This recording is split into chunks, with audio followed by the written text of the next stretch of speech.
کله نبی علیه الصلاة والسلام د مکې مکرمې نه راوته که نه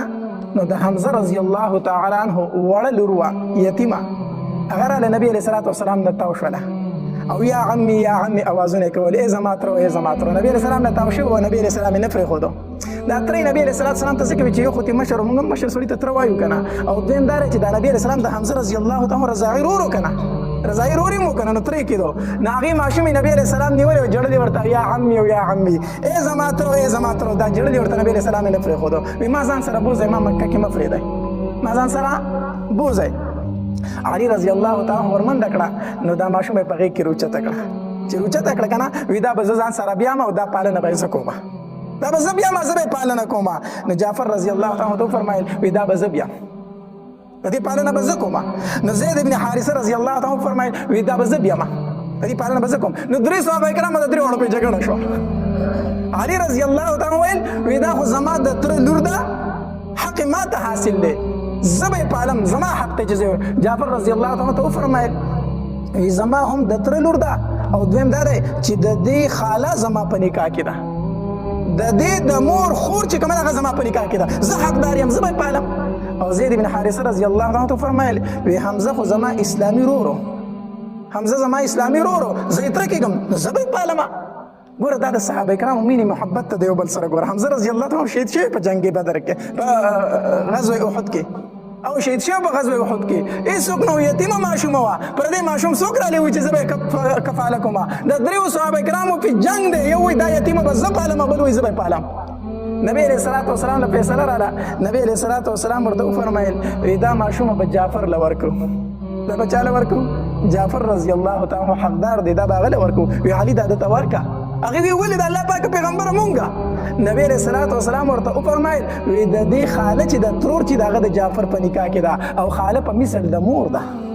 خاله په مثل د څه شي ده د مور ده څنګه حق چې د مور دی داسې حق د مور د خور هم دی نو د جعفر په نکاح کې د دې ترور د هغه د دې ښه کفاله کولی شي د دې جنا یو صحابي نبی علیه الصلاة والسلام له راغی که نه وایي د الله پاکه پیغمبره زه ستا سره جهاد له ځمه نبی علیه الصلاة والسلام ورته وفرمایل وایي لاړ شه د مور خدمت وکړه وایي د الله پاکه پیغمبره مور خو مې مړه ده نبی علیه الصلاة والسلام ورته وفرمایل وایي ترور دې ژوندی ده د مور خور دې ژوندی ده او وایي د الله پاکه پیغمبره خاله خو مې شته وایي لاړ شه د هغې خدمت وکړه هغه په مثل د مور ده هغه په مثل د څه شي ده د مور ده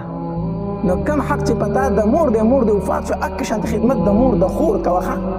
د خاله هغه شانت خدمت کوه دا په مثل د مور ده دارنګې پلار دی وفات شوی پلار دی نشته دی تره دی موجود دی نبی علیه الصلاة والسلام فرمایي العم سن ابیه تره چې دی دا په مثل د پلار دی د پلار کوم حق چې پتا باندې د پلار دی دکه حق پتا باندې د تره دی تره خو پلار دی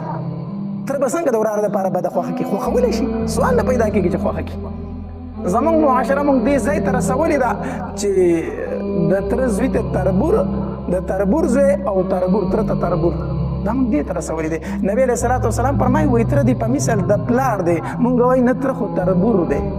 داسې ده که نه ده موږ کم طرف ته روان یو شریعت څه وایي او موږ څه وایو نبی علیه الصلاة والسلام فرمایي وایي د پلار چې د څنګه خیال ساتو دکه شانتې د تره ساته دا خو ستا پلار دی موږ وایو نه نه تره خو زما تربور دی دا په کور کې موږ دا خبرې جوړې کړي د کشرانو په ذهن کې موږ دا خبرې اچولې دي دا خبره یاد وساته موږ د کشرانو په ذهن کې اچولې دي الله دا ګوره ماشومان سبق د کور حاصلې ښه کور کې چې کومې خبرې کېږي اکه ماشومان بیا کوي د دې وجې نه کوم بچي چې د پلار قدر نه کوي سپک ورته ګوري که نه پوه شه چې دې سړي ته ښځه سپک ګوري کوم بچي چې ماشومانو چې پلار ته سپک کتل که نه نو دې سړي ته به ضرور ښځه سپک ګوري ځکه دې بچو دا تربیت د چا نه حاصل کړی د مور نه حاصل کړی نو مور یې د خاوند ته چې بدې ردې وایي او سپکې خبرې ورته کوي که نه اکه خبرې ورته بیا بچي هم کوي کوم ښځه چې خاوند ته دروند ګوري سوال نه پیدا کېږي چې د دې سړي بچي درته سپک وګوري داسې ده یا د کم کور ماشومانو چې تا ته سپک کتل که نه پوه شه چې په دې کور کې زما بدي بیانېږي ځکه دا ماشومان ما ته سپک ګوري دا خبره دا سبق یاد وساته د کم کور ماشومانو چې تا ته سپک کتل پوه شه چې په دې کور کې زما بد بیانېږي ځکه دا ماشومان ما ته سپک ګوري ماشومان هغه خبرې کوي کوم چې په دې کور کې کېږي دوی د هغې کور نه تربیت اخلي نو مونږ وایو تره تربور دی دا خبره در کوم ځای نه اخیستې ده دا د کور نه اخیستې ده. په دې کور کې د تره بد بیانېږي نو ځکه دی وایي تره زما تربور دی. په دې کور کې د ماما صفت بیانېږي نو ځکه دا ماشوم وایي چې زما څه دی نو زما ماما دی.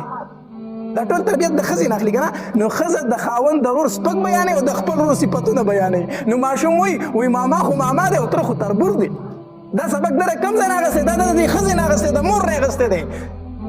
چې مور یې تره ته وایي دا دې تره دی نو دا بد دادا دی. بد دادا دی که نه. تره ته څه وایي؟ دا بد دادا دی. او ماما ورته یادوي وایي دته ګل ماما وایه. دته څه وایه؟ ګل ماما. نو د خپل رور نه ورته ګل روح کو او د خاوند د رور نه ورته څه روح کو؟ بد روح کو که نه. نو هغه بد دادا شو، دا ګل ماما شو. ماشوم د دغې ځای نه واخیستل چې دا ماما مې ګل دی او دا تره مې بد دی. داسې ده که دا نه ده؟ دا زموږ د پښتو ټکي دي. زموږ په کورونو کې دا تربیت ورکېږي، موږ پرې پوه نه یو. ولې ماشوم ماما پسې ګرځي او تره ته تربور وایي؟ ولې؟ حالان کې د دې ماشوم سره ولاړ څوک دی؟ په دې ماشوم چې څوک ګزار کوي دله تره ځان را رسوي که ماما ځان را رسوي؟ سبا دا ماشوم یتیم پاتې شو، الله دې نه پاتې کوي. د ده پرورش په تره کوي که د پرورش به ماما راځي. د ده دا ټول پیټی به تره اوچتوي که ماما یې اوچتوي. دا زموږ د زنانو تربیت دی. الله تبارک وتعالی دې زموږ زنانه دینداره کړي چې بچي ته وښایي بچیه دا تره چې دی څنګه چې ستا دا پلار دی دقه شانتې ګورې دا تره هم ستا د پلار په مثال دی. نو خبره مې څه پورې کوله؟ 3 صحابه کرام دي. د حمزه رضی الله تعالی عنه د یتیمې ماشومې په سر باندې څه رخ کړې ده؟ جګړه رخ کړې ده. یو وایي زه به یې تربیت کوم، بل وایي زه به یې تربیت کوم، بل وایي زه به یې تربیت کوم.